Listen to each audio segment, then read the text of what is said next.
I quit caffeine for 30 days. Caffeine is the world's most widely used drug, and I'm going to share my experience of what it was like not touching it, what I learned, how I felt, and most importantly, am I going to be sticking to it? Spoiler alert, it's a little bit of a roller coaster. First things first, why did I decide to go caffeine free? Well, as someone who's had a pretty rocky relationship with food and fitness, caffeine had become a bit of a crutch for me. My energy levels depended on it, and I felt like I really needed it just to get through the day. I was using it to push through tiredness, push through stress, and most importantly, push through burnout, which we all know is not healthy. So I decided to challenge myself. Could I manage a full 30 days without touching my daily cup of coffee? Could I manage without it? Could I maintain my energy levels? We're here to find out. Let's start with the positives, because there was actually quite a few. The biggest one was probably the stability of my energy levels. Without that mid-morning caffeine spike and that inevitable crash, my energy remained pretty consistent. I felt more in tune with my natural rhythms and what my body wanted day to day, which has been a pretty big game changer for my workouts. I'm sleeping better, I'm falling asleep quicker, and I'm getting more deep sleep, so my recovery is a lot better than what it was. This also had a knock-on effect to my mood too. I was feeling less anxious, less stressed, and definitely less highly strung. And that constant jitteriness I used to have with caffeine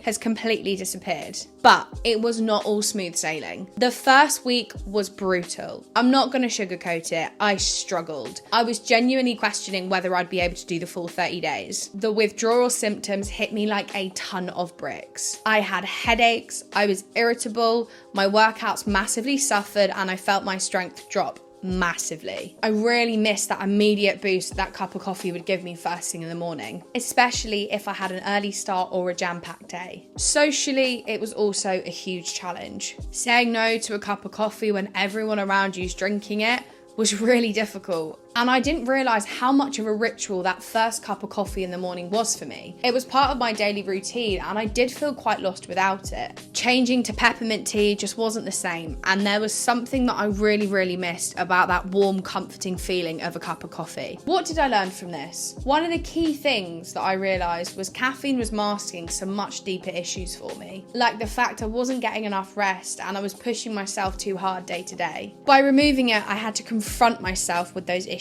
head on, which wasn't easy, but it was definitely worth it. I also realised I have a lot more natural energy than I gave myself credit for, but it does take time to tap into that, and you can't keep relying on the quick fixes to mask it and help solve the problem. So will I stay caffeine free? I think I mostly will, but I want to have flexibility with it. I've seen the benefits and they do outweigh the negatives for me. However, I will still allow myself an occasional cup of coffee, especially in those social situations or just times where I really fancy it. I do have to say though, I have massively gone off the taste of caffeinated coffee, and I do find myself reaching for decaf out of choice. For the most part, I'm going to stick with herbal teas and other non-caffeinated hot drinks, because I feel for me it's just better without those constant up and downs. If you're thinking about cutting out caffeine, then I've got a few tips for you. Start gradually, especially if you're a heavy caffeine user like myself, because those withdrawals are no joke. Stay hydrated. Water is your best friend when you're reducing your caffeine intake, especially to deal with those withdrawal headaches. And finally, listen to your body. If you're tired, rest. Don't use caffeine as something to push you through to get your next task done, your next workout done, or your next bit of work done. You need to focus on the overall problem, which is reducing your workload and your stress, rather than reaching for those quick fixes. To wrap up, this experience has been really powerful for me. Your energy doesn't just come from what you consume, but also how we look after and how we care for ourselves, physically, mentally, and emotionally. I hope this video has given you some insights, or at least inspired you to look at your relationship with caffeine. Because if you're anything like me, cutting down your caffeine intake will be one of the best things that you ever do.